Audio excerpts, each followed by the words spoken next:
હિંમતનગર ઈડર વચ્ચે ટ્રક અને કાર વચ્ચે અકસ્માત સર્જાયો હતો, જેમાં એક પરિવારના બાળક સહિત 4 લોકોના મોત થયા હતા અને 4 લોકો ઘાયલ થતા 108 દ્વારા સિવિલ હોસ્પિટલ ખસેડવામાં આવ્યા હતા. જાદર પોલીસ ઘટના સ્થળે પહોંચીને અકસ્માતનો ગુનો નોંધીને કાર્યવાહી કરી હતી. સાબરકાંઠા જિલ્લાના ઈડરના નેત્રામલીના ઝરીવાળા પરિવારને ભીટારી પાસે અકસ્માત નડ્યો હતો, જેમાં ઘટના સ્થળે 4 લોકોના મોત થયા હતા. 4 લોકો ઘાયલ થતા સારવાર અર્થે ખસેડાયા હતા.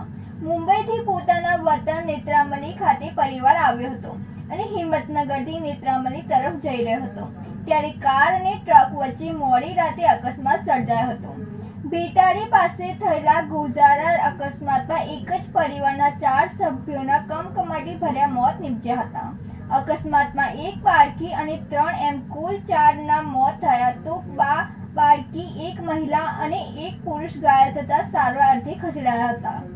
આ સમગ્ર મામલે જાદર પોલીસ ઘટના સ્થળે પહોંચી અકસ્માત અંગે ગુનો નોંધી વધુ તપાસ હાથ ધરી છે.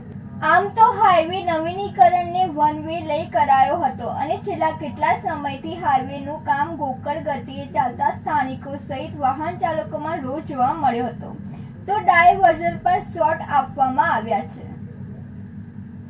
સુરેશ થોડી સાથે નંદિની જોશી, સિટી ન્યૂઝ ઈડર. ખેબ્રહ્મા શહેરના સરદાર ચોકમાં આવેલા નગરપાલિકા સંચાલિત સરદાર શોપિંગ સેન્ટરમાં છેલ્લા 3 વર્ષથી જાહેર મૂતરડી બંધ કરવામાં આવેલ છે, જેથી આજુબાજુના વેપારીઓ તથા બહારથી આવતા ગ્રાહકોને મૂતરડી વગર ક્યાં જવું તે એક પ્રશ્ન ઉપસ્થિત થયો છે. ખેબ્રહ્મા નગરપાલિકામાં ચીફ ઓફિસરને પણ વારંવાર રજૂઆત કરેલ છે, પણ કોઈ સાંભળતું નથી. વર્ષ 2003-04માં IDSMT યોજના અંતર્ગત લાખોના ખર્ચથી સરદાર શોપિંગ સેન્ટર બનાવેલ છે.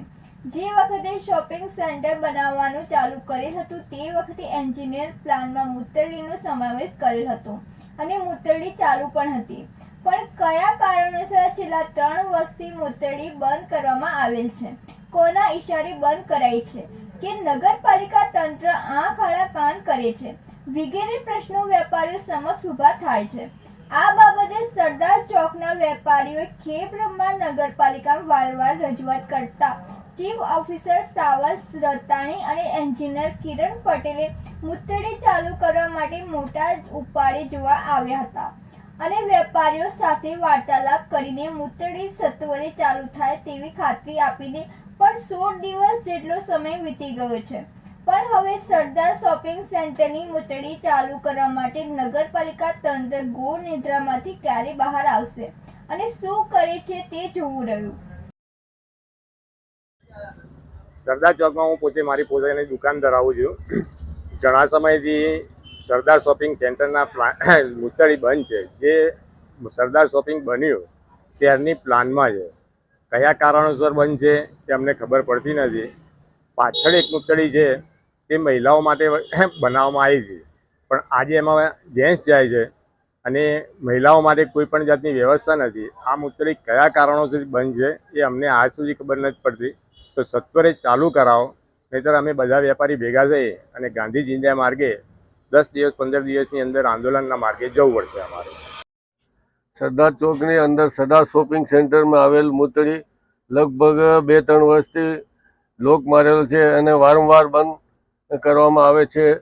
તો એનું શું કારણ? અમે આ નગરપાલિકા તથા મામલતદાર સાહેબને પણ રજૂઆત કરી હતી, તે પણ આજ સુધી અને 2-3 વર્ષમાં કોઈ રિઝલ્ટ આવ્યો નથી. તથા એના બાજુમાં શાકભાજીની મૂતરડી છે એ પણ ભાગ તોડ અને પથ્થર બધું અસ્તવ્યસ્ત કરેલ છે.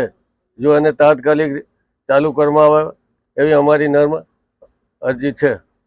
ખેબ્રહ્મા શહેર વેપારી મહામંડળના પૂર્વ મહામંત્રી અને કાપડના વેપારી હસમુખભાઈ ભાવસાર, અનવિનભાઈ જોશી અને ગોદડજી પ્રજાપત તથા અન્ય વેપારીઓ ચીફ ઓફિસરની મુલાકાત દરમિયાન જણાવેલ કે સ્વચ્છતાના આગ્રહી એવા ગાંધીજીના વિચારો તથા સ્વચ્છતા અભિયાનના પ્રણેતા વડાપ્રધાન નરેન્દ્રભાઈ મોદીએ આપે સ્વચ્છ ગુજરાતની સાથે સ્વચ્છ ખેબ્રહ્માના સરદાર શોપિંગ સેન્ટરની મૂતરડી 10 દિવસમાં ચાલુ કરવામાં નહીં આવે તો ગાંધી ચિંધ્યા માર્ગે આંદોલન કરવાની ફરજ પડશે.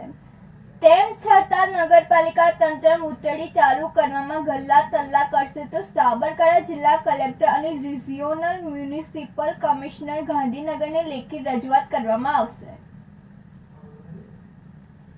ભરત ચૌહાણ સાથે નંદિની જોશી, સિટી ન્યૂઝ ખેબ્રમા.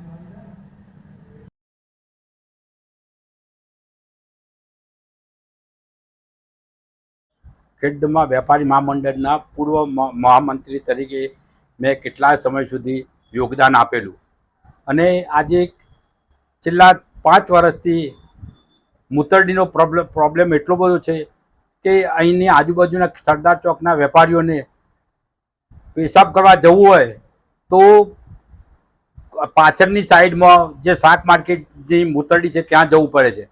ત્યાં પણ ગંદકી પુષ્કળ હોય છે, કોઈ વ્યવસ્થા કોઈ છે નહીં. અમારી ગણતરી એવી છે કે અમે વેપારી મહામંડળે આ જે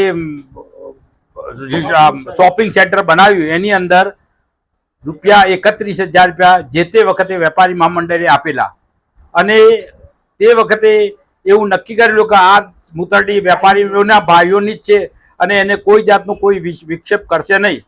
પરંતુ અમુક રાજકારણીઓના હાથા બની અને છેલ્લા કેટલાય સમયથી આ મૂતરડી બંધ કરી દેવામાં આવી છે અને સિનિયર સિટીઝનોને જવા આવવાની ખૂબ તકલીફ પડે છે. એટલે માટે વહીવટદાર અને મારી ખાસ વિનંતી અને નગર પંચાયતને ખાસ વિનંતી કે તમે સત્વરે આ મૂતરડી ચાલુ કરાવો. જો 15 દિવસમાં જો મૂતરડી ચાલુ નહીં થાય તો અમારે ગાંધી ચિંધ્યા માર્ગે અહિંસા રૂપી હડતાલ ઉપર ઉતરવું પડશે, જેની સઘળી જવાબદારી